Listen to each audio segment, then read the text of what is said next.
পূর্ব বর্ধমান জেলার ভাতারে কাপসর গ্রামে একটি মাটির বাড়ি হুড়মুড়িয়ে ভেঙে পড়ল। তবে দিনের বেলায় মাটির বাড়িটি ভাঙার জন্য অল্পের জন্য প্রাণে বেঁচে গেল 10 জন।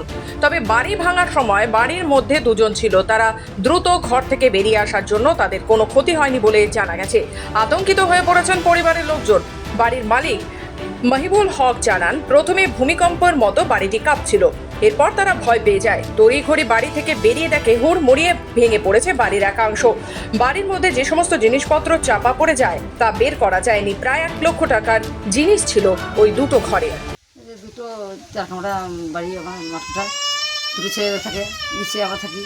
এই গানটা হলো যে ধাক্কা বেড়ে গেলো, আর এই একদিকে 1 কামরা পড়ে গেল। মাল ছিল, অনেক মাল ছিল উপর নিচে। হ্যাঁ, উপর নিচে সব পড়ে গেছে, মাল বার করতে পারিনি। দুটো ঘর? হ্যাঁ, দুটো ঘর পড়ে গেছে। দুটো ঘর পড়ে গেছে, আর একদিকে আছে। ওইটা তো থাকার কোনো ভরসা নেই, ওটাও পড়ে যাবে। তা কেউ কি চাপা টাপা পড়ে যায়নি তো? চাপা পড়ে নেই, মাল বসে চাপা কিছু বার করতে পারি নাই। দুটো ঘরেরই কিছু বার করতে পারেনি? কিছু বার করে নেই, থাকারও জায়গা নেই।